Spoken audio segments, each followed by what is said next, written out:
Ich möchte vorab sagen, dass sämtliche Bewertungen zum Dreamy Aqua Roller 10, die ich vorher gesehen habe, nicht unbedingt dem Bild entsprechen, wie ich es mir hier gemacht habe.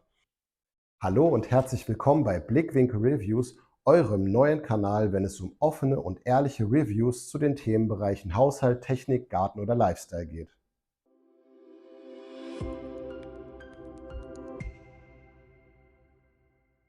Als allererstes möchte ich die ganzen neuen Abonnenten hier begrüßen, die aufgrund meines letzten Videos, dem Video zur Nintendo Switch 2, zu mir gefunden haben.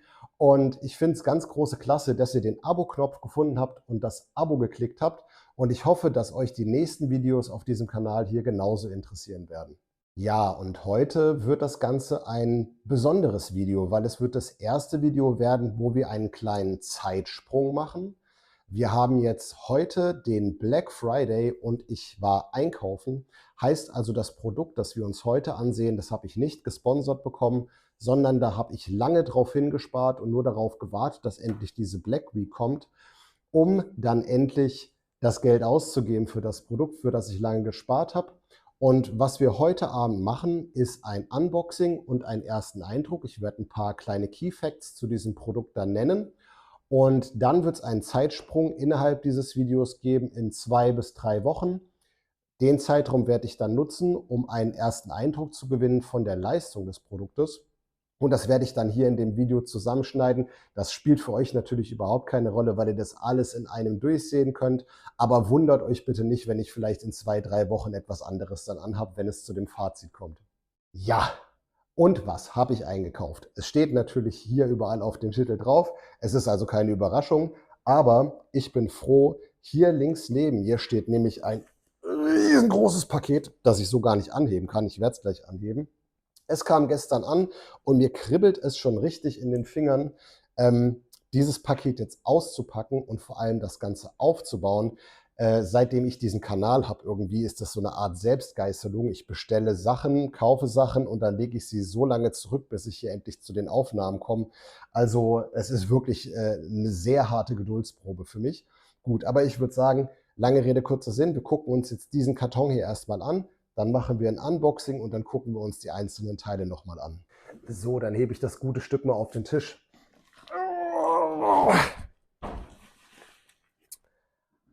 Und zwar hat der Postbote mir von Dreamy den Aqua 10 Ultra Roller in der Complete-Variante vorbeigebracht. Vorab muss ich sagen, ich habe bereits vor Monaten schon nach einem Produkt wie diesem hier geschaut, einem Saug- und Wischroboter, und habe mir schon mehrere Testberichte durchgelesen und mehrere andere Videos auch angeschaut, die es eben auch zu diesem Produkt hier gibt. Und da war dieses zusammen mit dem Produkt von Ecovacs, dem X11, und dem Produkt von Moova, dem Z60, in der engeren Auswahl. Nun habe ich verglichen und habe auch immer mal die Preise jetzt in der Black Week mir genauer angesehen und bin dann letztendlich auf den Dreamy Aqua 10 Ultra Roller Complete gestoßen. Das war ein sehr gutes Angebot. Auf eBay habe ich das dann gesehen. Vertrieben über den Mediamarkt für 899 Euro. Und da gab es dann noch einen Gutschein, wenn man mit Klarna auf Rechnung bezahlt sozusagen, bekommt man nochmal 50% 50 Euro abgezogen. Und so hat das Produkt dann letztendlich 849 Euro gekostet, was immer noch ein sehr, sehr, sehr stolzer Preis ist. Allerdings UVP auf der Herstellerseite für 1499 gelistet. Und damals, als ich angefangen habe zu suchen und mich für diese Produkte zu interessieren, war das tatsächlich auch noch so teuer. Und da habe ich gesagt, da warte ich auf jeden Fall drauf, spare noch ein bisschen drauf hin und schlage dann zu Black Friday zu.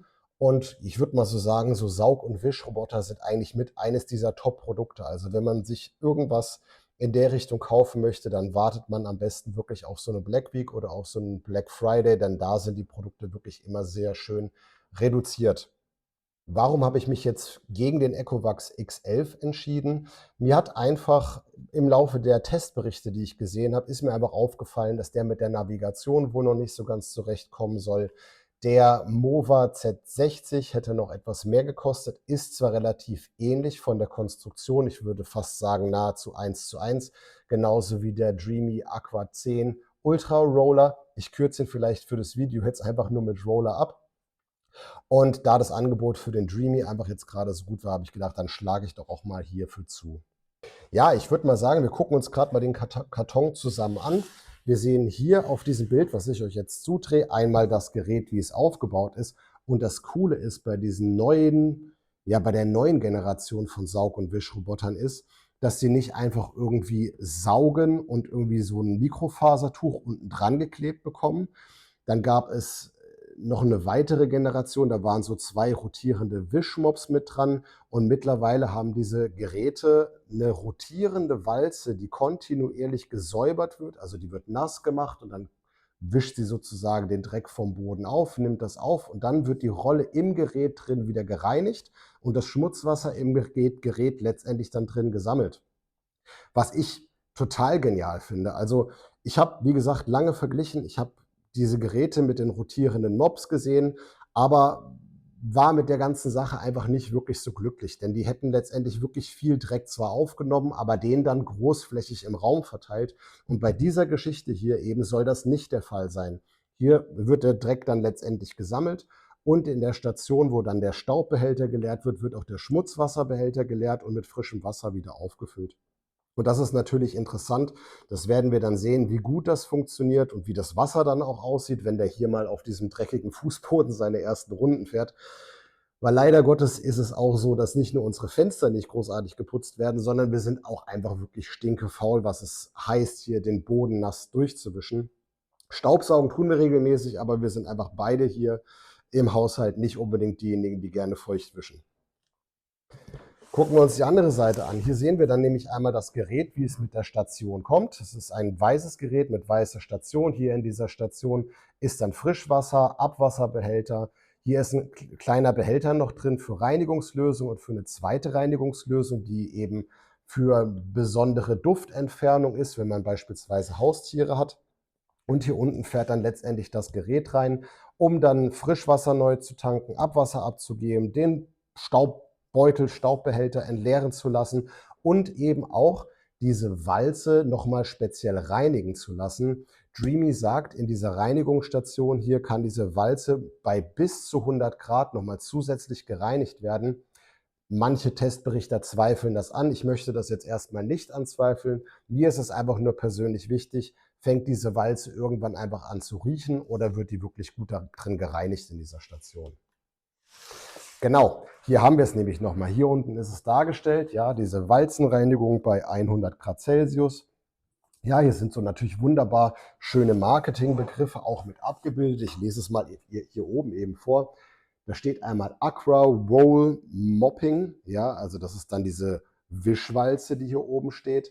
Wir haben einmal diese 100 Grad Celsius Thermo Hub Roller Self Cleaning Funktion in der Station. Wir haben eine Fluff Roll Tech, also eine Fluff Roll Tech, das ist für mich sowieso der beste Begriff an diesem Produkt. Das soll so eine kleine, ja, so eine kleine Applikation sein, die immer dafür sorgt, dass diese Rolle immer wieder neu aufgefranst wird sozusagen, damit einfach die Wischleistung wirklich erhalten bleibt, ja. Weil ansonsten kann man sich ja vorstellen, so eine Wischwalze wie beim Farbenrollen, die klebt dann irgendwann so aneinander und die Fluff Roll Tech, die franzt eure Rolle so richtig auf, damit die einfach die perfekte Putzleistung hat.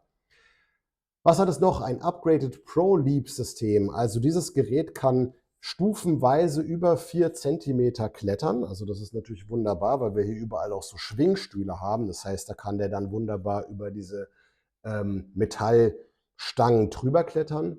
Das kann er in zweifacher Stufe wohl aber dann auch, also mit 4 Zentimeter und dann mit ein bisschen Abstand nochmal 4 Zentimeter, also bis zu 8 Zentimeter Stufen überwinden, wenn es denn abgestuft ist. Wir haben hier bei diesem Produkt auch ein Auto Seal Roller Guard mit dabei. Das hört sich jetzt fantastisch an, bedeutet aber nichts anderes, als dass unter dieser Wischwalze es die Möglichkeit gibt, ein kleines Schild auszufahren, dass wenn dieses Gerät hier mit einer feuchten Rolle über einen Teppich fährt, dass der Teppich nicht nass wird. Also das Gerät erkennt automatisch einen Teppich, fährt dann dieses Auto Seal Roller Guard aus und dann wird der Teppich letztendlich nicht nass. Und was haben wir noch hier? Omni-Sight System. Also ich denke mal, damit sind einfach die Sensoren gemeint, die verbaut sind. Wir haben hier vorne in dem Gerät 2 Farbkameras, die mit TOF, also Time-of-Flight-Navigation arbeiten. Und hier oben drin einen einfahrbaren LiDAR-Turm. Das heißt, er ist ausgefahren und wenn er dann unter einem Möbelstück fahren möchte, was etwas niedriger ist, dann kann dieser Turm hier eingefahren werden. Das ist wunderbar, weil wir haben natürlich eine Kommode, wir haben ein Lowboard, wir haben hier hinter mir das Highboard und da sollte dieses Gerät nach Möglichkeit eben auch drunter passen und so passt es mir auch sehr gut, dass dieser Turm hier eingefahren werden kann. Genau, Genau, und nämlich apropos einfahrbarer Turm. Ich habe gesehen, dass unter vielen Review-Videos nämlich immer mal wieder gefragt wurde, was bedeutet dieser Name hier eigentlich? Also Aqua 10, dann bekommt er dieses Wort Ultra und dann gibt es den Roller und dann das Complete. Also das Complete gucken wir uns gleich an. Dabei geht es nämlich eigentlich nur um ein Ersatzteilpaket, was hier mit beigelegt wurde. Man kann dieses Gerät auch ohne das Complete bestellen. Dann ist einfach nur das Gerät mit dabei, aber nicht mit dieser besonderen Ersatzteilerweiterung. Das gucken wir uns natürlich beim Unboxing gleich nochmal genauer an. Hier hinten Hier hinten das Wort Roller bedeutet letztendlich, dass diese Wischrolle mit bei ist. Es gibt den Aqua 10 nämlich auch als Track-Variante und da ist es eine etwas breitere Wischwalze, die den Druck gleichmäßiger und sanfter verteilt. Das ist vor allem dann interessant, wenn es ein besonders empfindlicher Holzboden ist, ein Parkettboden. Da möchte man einfach nicht diesen Anpressdruck von einer Rolle haben. Da wird der Druck etwas weicher verteilt. Da wir hier in dem Haushalt oben in der Etage Rigid Vinyl haben und hier unten komplett eigentlich nur Fliesen, haben wir uns gegen den Track entschieden und für den Roller entschieden, weil der einfach einen höheren Anpressdruck hat und damit Verschmutzung besser beseitigen soll. Hier hinten dran, es gibt auch noch die Variante Aqua 10 Roller ohne das Ultra in der Mitte. Und jetzt wird es spannend. Den habe ich nämlich auch im Internet gesehen, nochmal für wesentlich weniger Geld, aber für 777 € jetzt zu Black Friday. Da fehlte dann das Wort Ultra und der Unterschied zwischen der Aqua 10 Roller Variante und der Aqua 10 Ultra Roller Variante, da gibt es verschiedene Punkte und ich habe es mir hier auf dem Zettel ausgedruckt, weil es für mich schwer ist, das Ganze zu merken, aber ich möchte es euch trotzdem sagen, damit ihr das in Betracht ziehen könnt, ob das für euch eventuell relevant ist. Ich schreibe es auch hier nochmal runter. Also die Vorteile dieser Ultra-Variante sind, wenn wir auf die Station hier blicken, dass eben der Reinigungsmitteltank, also nicht der Frischwassertank, sondern der Tank, in dem die Reinigungsmittel gegeben werden, in 2 Abschnitte unterteilt ist. Also wir haben einmal einen für ein normales Reinigungsmittel und einen für eine Geruchskontrolle, wenn zum Beispiel Haustiere im Haushalt sind. Dann hat die Station noch die Möglichkeit, dass wir sie direkt ans Frischwasser bzw. ans Abwasser anschließen können. Was natürlich für uns auch sehr interessant ist, weil dieses Gerät kommt nämlich ins Badezimmer und da kommt es auch in die Nähe von An- und Abwasser, also Zulauf und Ablauf. Und da kann ich mir überlegen, ob ich dann im Laufe der Zeit das vielleicht nachrüsten möchte, damit ich nicht immer manuell diese Behälter oben befüllen bzw. entleeren muss. Ja, ich habe ja vorhin angesprochen, dass diese Walze innerhalb der Station auch bei 100 Grad gereinigt werden soll. Hier ist es so, dass bei der Ultra-Version die Rolle wohl 5 Grad heißer gereinigt werden soll, als es eben bei der Variante ohne Ultra der Fall ist. Ja, und was hier in dieser Station auch noch der Fall sein soll, ist dieses Gerät, wenn es eben nicht benutzt wird, dass die Rolle getrocknet werden kann. Und bei der Ultra-Variante wird eben nicht nur die Rolle getrocknet, sondern auch der Staubsaugerbeutel, der hier mit drin ist. Also wenn feuchte Sachen aufgesaugt werden, dann wird eben auch der Beutelinhalt getrocknet, sodass es da nicht irgendwann anfängt zu schimmeln oder zu muffen. Ja, und zu dem Gerät an sich in der Ultra-Variante geht es nämlich um genau diesen Turm. Das soll nämlich in der Variante ohne Ultra nicht absenkbar sein. Das heißt, da würde der Turm also die ganze Zeit oben stehen und das Gerät könnte nicht unter alle Möbelstücke vernünftig drunter fahren. Das Gerät ohne Ultra hat auch keine 3D-Kartierung und es hat auch nicht die Ultra Fluff Tech, ich muss nur mal gucken, die Fluff Roll Tech. Da fehlt eben dieses Auffluffen der Rolle. Das heißt, da kann natürlich die Reinigungsleistung auch vielleicht nicht ganz so sein wie bei der Ultra-Version. Ja, und für mich noch auch mit ein Entscheidungskriterium, warum wir die Ultra-Variante genommen haben, ist, dass er die Seitenbürste und die Hauptstaubsaugerbürste anheben kann, wenn das Gerät erkennt, dass eine größere Flüssigkeitspfütze vor ihm ist. Wir müssen natürlich fairerweise sagen, wir sind zwar vielleicht wischfaul, was den Boden angeht, aber wenn jetzt ein Kaffee verschüttet wird oder so, dann nehmen wir auch einen feuchten Lappen und nehmen diese Flüssigkeit auf. Also das passiert tatsächlich selten, dass wir einfach Flüssigkeit hier mal für längere Zeit rumliegen lassen. Aber sollte es mal der Fall sein und man bekommt es eben nicht mit, dann kommt das Gerät angefahren, hebt seine kleine Staubbürste vorne an und auch die Hauptstaubsaugerbürste und fährt dann eben mit dem Wischmopp die Flüssigkeit auf, also nimmt die Flüssigkeit auf. Und das sorgt einfach dafür, dass diese kleinen Bürsten nicht nass werden und dann den Schmutz überall verteilen. Ja? Das gleiche gilt eben auch beim Teppichen. Ja, da wird der Seitenarm und die Walze noch ein Stückchen nach oben gefahren und auch das ist nur bei der Ultra-Variante zu finden. Ja, speziell kann man auch sagen, dass die Ultra-Variante 2 Kameras hier vorne verbaut hat, also 2 KI-RGB-Kameras und dass der Ultra auch höhere Schwellen überwinden kann als die Nicht-Ultra-Variante. Ich habe jetzt nur die Ultra-Variante zum Testen hier, also kann ich, wie gesagt, zu den Vergleichen nichts sagen. Das war das aber, was ich im Internet auf Reddit dazu gefunden habe. Ich blende es hier nochmal kurz ein, wer das hier verfasst hat. Vielen Dank, dass sich jemand die Mühe gemacht hat und diese Unterschiede hier klargestellt hat. Ist immer wieder gut, wenn man sowas einfach findet und irgendwo nachlesen kann. Dann würde ich doch mal sagen, ist es jetzt soweit. Das Teppichmesser ist schon wieder hier. Ich schlitze den Karton jetzt auf und wir machen so ein bisschen hier Fast Forward. Ich zeige euch kurz die Produkte, sage eben kurz was dazu, aber ansonsten werde ich das jetzt hier nicht uncut laufen lassen. Also, los geht's. Als allererstes sehen wir hier quasi den Complete-Karton. Ja? Hier haben wir diese ganzen Ersatzteile mit dabei, die eben mit der Complete-Variante bekommen. Wir haben hier einmal zusätzliche 3 Staubbeutel. Wir haben hier eine Wischwalze, die sich einfach so mit Klick wechseln lässt. Eine Austauschwalze ist mit bei. Das ist ein Kartonspacer. Wir haben hier 1 Liter Bodenreinigungslösung für die Station. Wir haben hier 3 zusätzliche Luftfilter. Wir haben hier austauschbare Walzen, konische Rollen. Und wir haben hier nochmal zusätzlich 2 Seitenbürsten. Und das ist es auch schon. Aber wir haben zumindest alles, was vielleicht mal so im Laufe eines Jahres getauscht werden muss, direkt bei dieser Complete-Variante mit bei. Zusätzlich im Lieferumfang enthalten sind hier diese Geruchsentfernermittel. Das heißt, das kommt dann in die Einfüllbox Nummer 2. Gucken wir uns dann gleich an, wenn sie aufgebaut ist. Also, sollte es Haustiere geben, dann ist das ein Mittel, was eventuell unangenehme Gerüche entfernen kann. Wir haben hier so ein praktisches Reinigungstool für die Station, dass man ein bisschen Schmutz und Staub entfernen kann. Das hier ist der Staubsaugerbeutel, der bei der Standardvariante auch mit dabei gewesen wäre. Der wird auch als erstes verbaut. Und natürlich hier das Stromkabel. Ganz zu oben auf lag eine wunderbar schöne, übersichtliche Schnellstartanleitung oder auf Englisch eben der Quick Start Guide.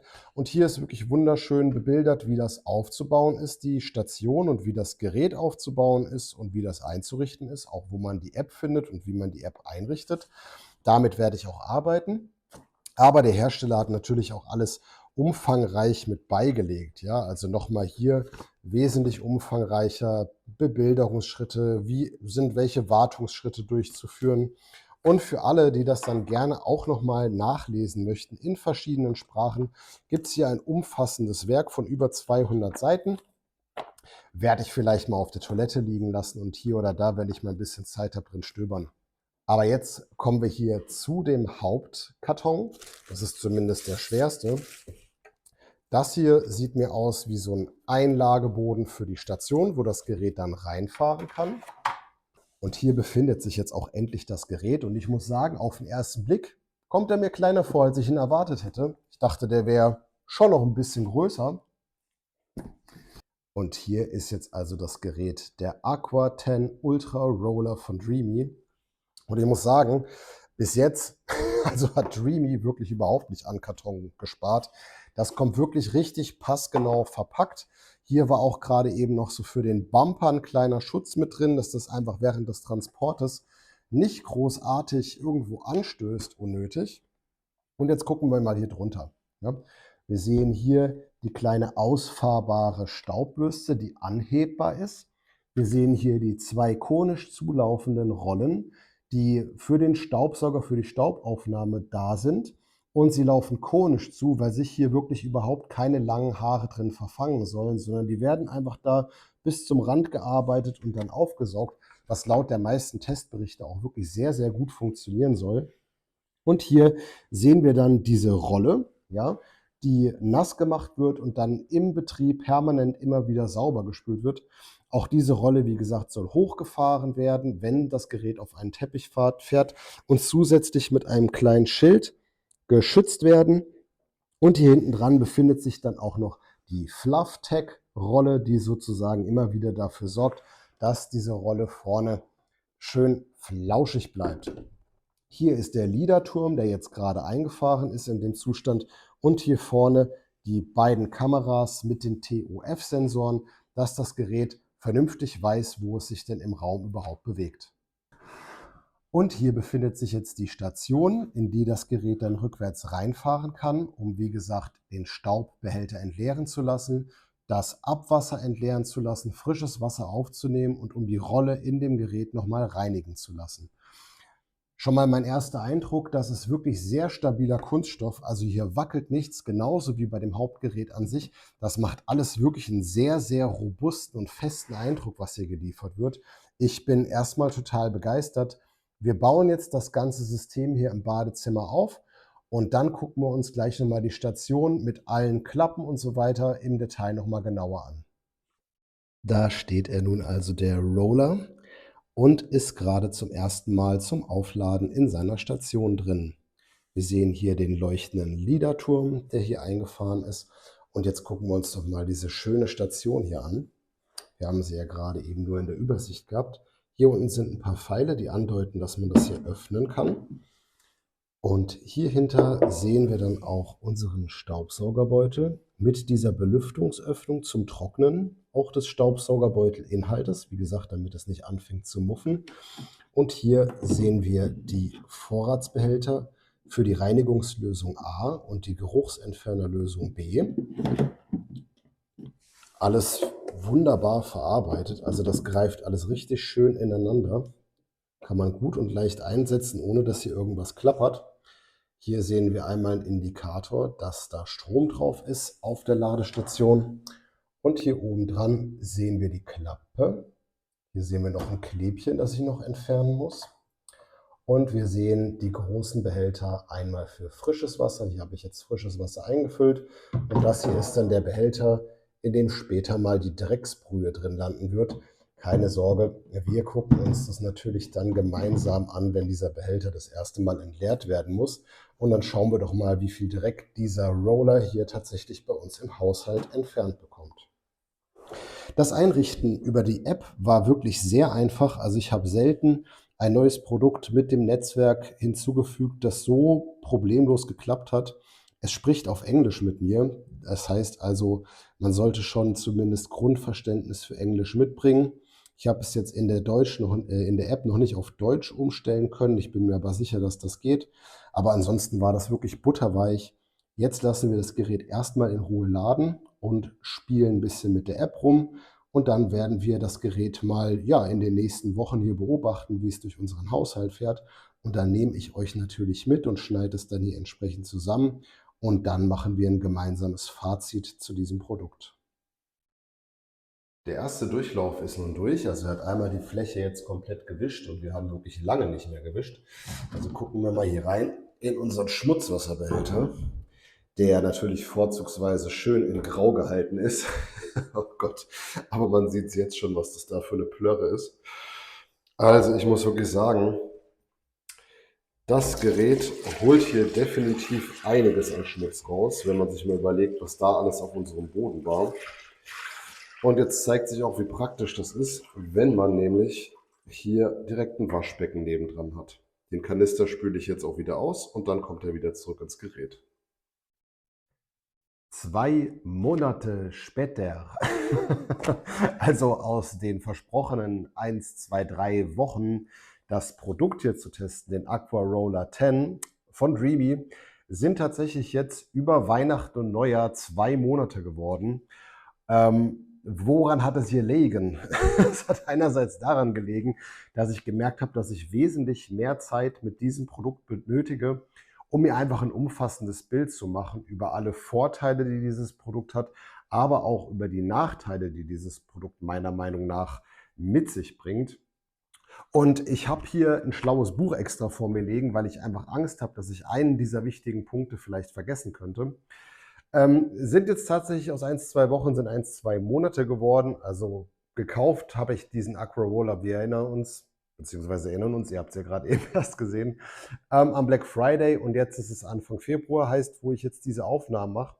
Und damit ist dieses Gerät auch schon ganz schön hier rumgekommen in unserem Haushalt. Und ja, ich hoffe, ihr seid genauso gespannt auf das Ergebnis. Ich möchte vorab sagen, dass sämtliche Bewertungen zum Dreamy Aqua Roller 10, die ich vorher gesehen habe, nicht unbedingt dem Bild entsprechen, wie ich es mir hier gemacht habe. Ich habe viele Bewertungen mit 1,0 gesehen und super Top-Produkt. Es gibt doch, wie ich finde, einiges an Problemen, die dieses Gerät nach wie vor hat. Auf die gehe ich gleich ein. Vorneweg muss ich aber sagen, dass ich mit dem Gerät trotzdem sehr zufrieden bin. Also gehen wir vielleicht einfach mal Stück für Stück über die Vorteile, über die super Sachen dieses Produktes ein. Und im Nachgang möchte ich nochmal auf die negativen Punkte eingehen und euch kurz erklären, auch mit Videos. Ich habe sehr viele Aufnahmen gemacht, die letztendlich auch zeigen, wann dieses Gerät in welcher Situation nicht so gut funktioniert hat. Also fangen wir doch mal vielleicht wirklich mit den Vorteilen an. Und das ist zum einen die Zuverlässigkeit dieses Produktes von der Technik her und die Verwendung mit der zusammen dazugehörigen App. Also das hat uns bisher nie im Stich gelassen. Die App hat wirklich wunderbar funktioniert vom ersten bis zum jetzigen Tag. Das Gerät ist so programmiert, dass es bei uns Montag, Mittwochs und Freitags hier durch diese Ebene fährt, und das macht er wirklich sehr zuverlässig zu jedem Zeitpunkt. Es hat bisher nicht gehakt. Auch, wie ich finde, ein großer Pluspunkt ist die Navigation dieses Systems. Wir haben das System hier aufgestellt und dann ist er direkt hier mit seinem hochgefahrenen LiDAR-Turm einmal eben schnell durch die Wohnung gefahren und hat sich so eine grobe Skizze gemacht, wo sind welche Ecken, wo stehen welche Möbel, wo liegt welcher Teppich, und macht das wirklich schön still und leise. Er fährt still, schön und leise zu der Position, wo er arbeiten muss, und dann fängt er letztendlich an zu saugen oder zu wischen oder eben beides gleichzeitig. Wir lassen ihn immer in diesen Genius-Modus laufen, da saugt und wischt er gleichzeitig, und das macht er auch wirklich top. Also wie gesagt, zu einer relativ humanen Geräuschkulisse. Wir haben oben ein älteres Modell von Roomba stehen, der ist unglaublich laut und dotzt auch überall gegen. Und dieses Gerät ist wirklich sehr elegant. Voraussetzung, der LiDAR-Turm ist ausgefahren. Dann fährt er wirklich sehr nah, sachte ran an eine Kante, erkennt diese und dreht auch dann schon ab. Also wirklich, Navigation ist top. Auch die Art und Weise, wie er saugt und den Boden wischt. Also wirklich, dieses Gerät hält, was es verspricht. Er saugt gut, nicht nur auf unseren Fliesen, sondern auch auf unseren Teppichen. Wir haben jetzt keinen Langfloor-Teppich ausprobiert, aber die Teppiche, die sehen danach echt immer top aus. Er saugt gut, er wischt wirklich sehr, sehr gut. Also die Wischleistung der Walze ist top, und wenn wir uns das Video ansehen, was da für ein Dreck von dem Boden wirklich aufgenommen wurde, als der hier das erste Mal die Runde gemacht hat, ist es wirklich Wahnsinn, was der aufnimmt. Und ich bin bisher von der Reinigungsleistung wirklich, wirklich sehr, sehr, sehr angetan. Was haben wir noch? Ja, in diesen 2 Monaten mussten wir hier diese Ebene wirklich kein einziges Mal saugen oder extra nochmal wischen. Wir hatten hier über Weihnachten volles Haus, wir hatten über Neujahr volles Haus, wir hatten noch zwischenzeitlich eine Geburtstagsparty mit 40 Leuten. Dann haben wir dieses Gerät einfach zweimal fahren gelassen und danach war die Bude wieder sauber, zumindest was der Boden angeht. Ja, auch der Reinigungsaufwand und die Wartung, die ich bisher jetzt in diesen 2 Monaten an diesem Gerät durchgeführt habe, inklusive der Station, ist wirklich sehr gering. Wir haben keinen Staubbeutel wechseln müssen. Wir haben zweimal hier so ein kleines bisschen an der Unterseite, da wo die Walze ist, die mussten wir rausnehmen, und da mussten wir so eine kleine Stelle mit einem Q-Tip ein bisschen von Staub befreien. Ansonsten hier oben drin, da ist letztendlich auch dieser Staubfangbehälter. in dem nochmal so ein spezieller Luftfilter drin ist. Wer das Complete-Paket gekauft hat, hat auch so Austauschfilter mit dabei. Was ich mache ist, ich werfe die nicht weg, sondern ich spüle die aus und nach dem Ausspülen lasse ich sie trocknen. Also ich habe einen Austauschfilter, den setze ich rein, während der eine trocknet. Und während ich das jetzt hier ausgebaut habe, habe ich gesehen, was dieses Gerät natürlich nicht mag. Ja, das sind so Blätter oder solche Pappstreifen, also grober Schmutz. Das kann dann sein, dass das dann diesen Behälter blockiert.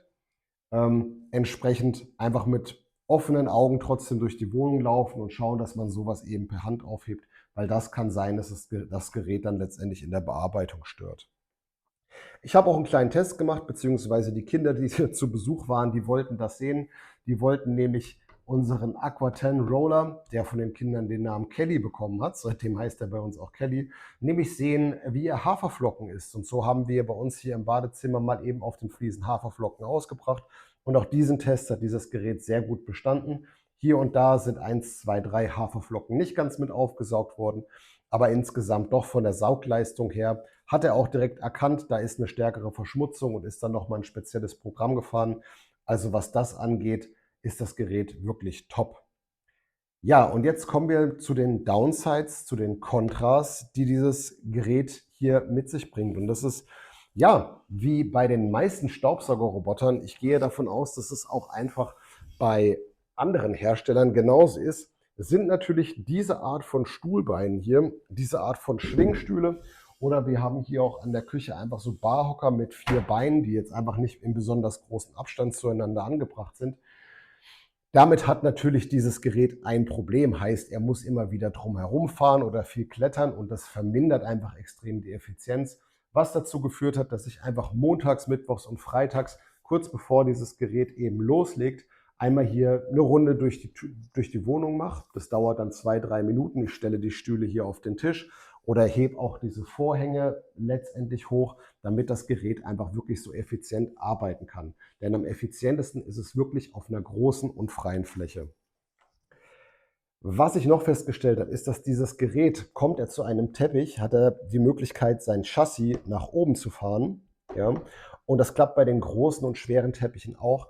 Aber ihr könnt euch vorstellen, mit solchen kleinen Vorlegern im Badezimmer, die am liebsten diese kleinen Eselöhrchen bekommen, da hat auch dieses Gerät sein Problem. Mit eben dieser Bürste hier wird dann so ein Eselsohr mal gepackt und ein Teppich angehoben und dann schiebt er sich eben so da drüber und bleibt dann letztendlich so halb auf diesem Teppich stehen und bekommt einen Fehler und bittet darum, dass man ihn befreien soll.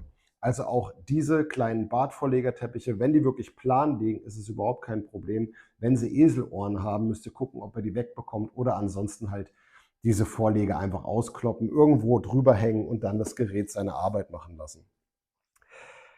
Wie ich schon gesagt habe, am Anfang dreht dieses Gerät gerne so eine Runde durch den Raum und navigiert alles und erkennt alle Teppiche und ab dem Moment funktioniert das auch sehr gut. Er fährt dann automatisch zu den Teppichen hin, fährt sein Chassis hoch, klappt die Rolle unten weg und dann erhöht er die Saugleistung.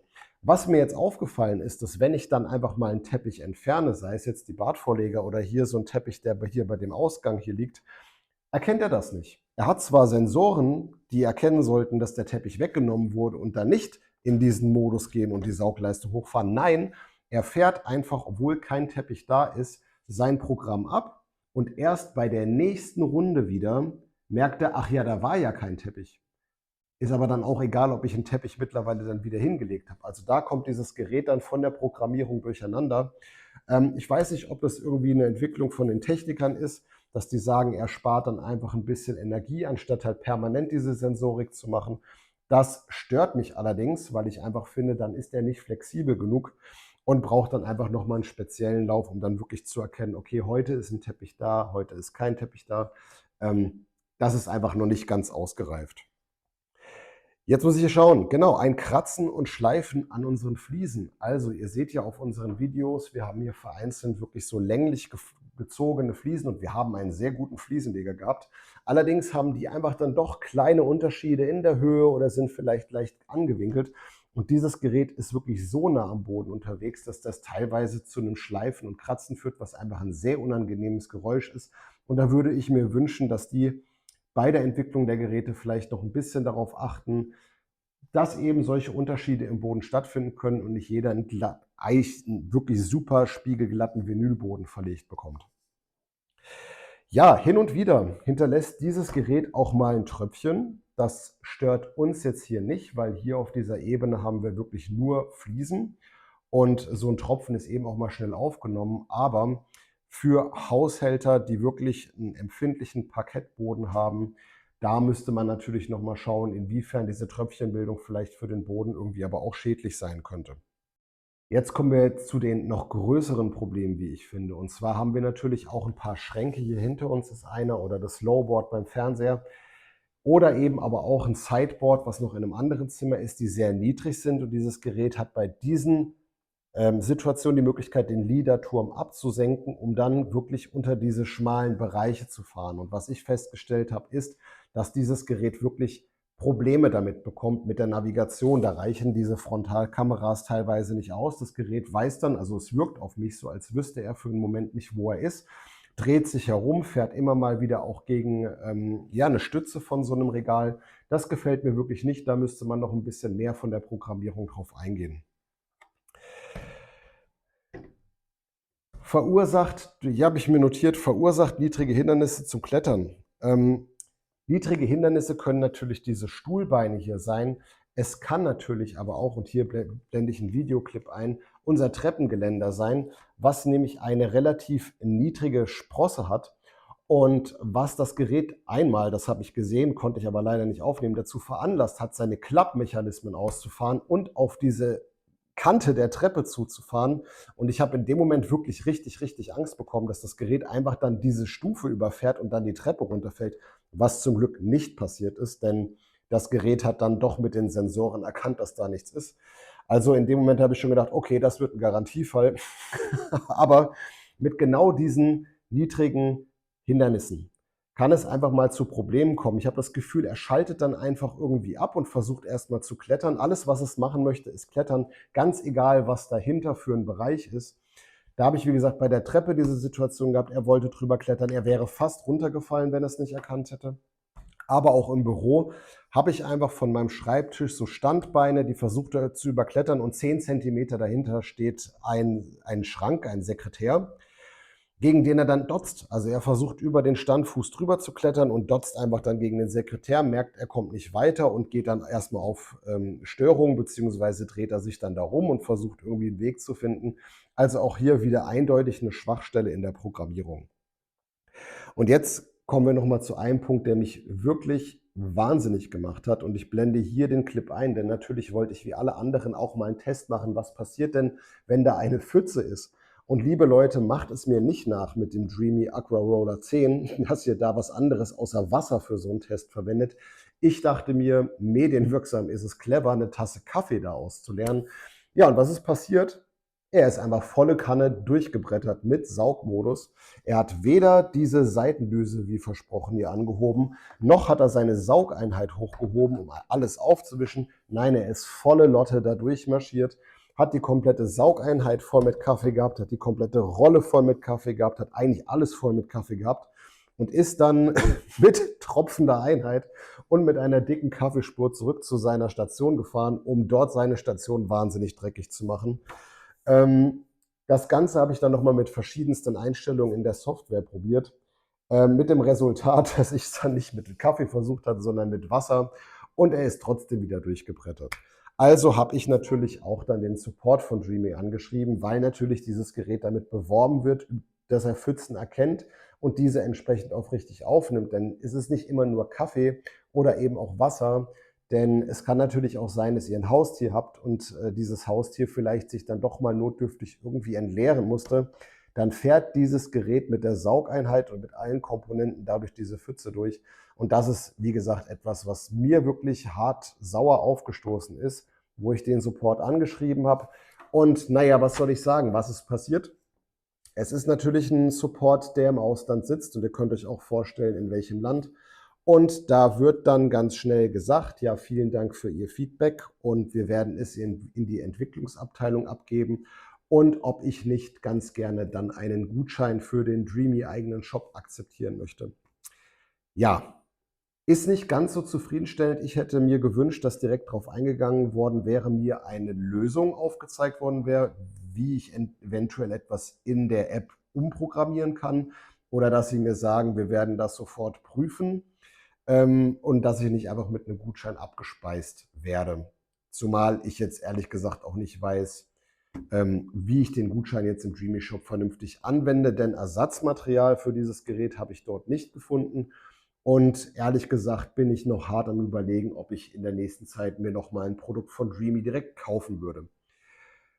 Ja, mein Fazit. Also wie gesagt, Saug-Wischroboter oder Wisch- und Saugroboter, das macht dieses Gerät wirklich super.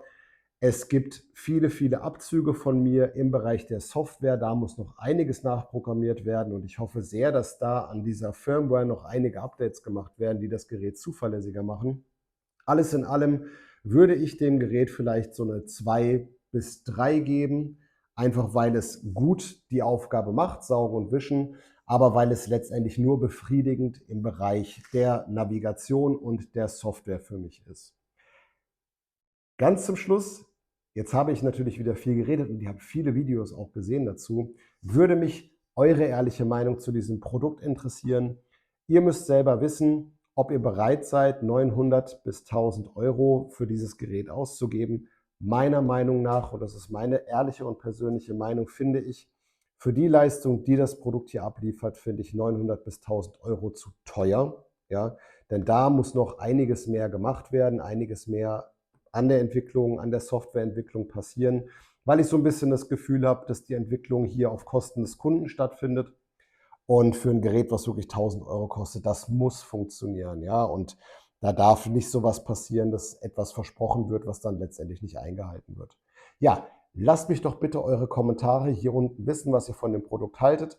Vielleicht habe ich ja auch etwas übersehen. Ja, vielleicht ist da draußen ja einer, der mir sagen kann, was mit dieser Flüssigkeitenerkennung oder mit der Erkennung von den niedrigschwelligen Hindernissen vielleicht nicht so richtig gelaufen ist.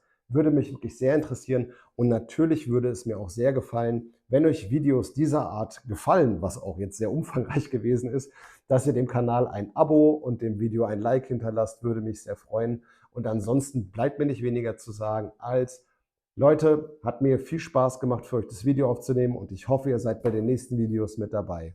Bis bald, macht's gut, ciao.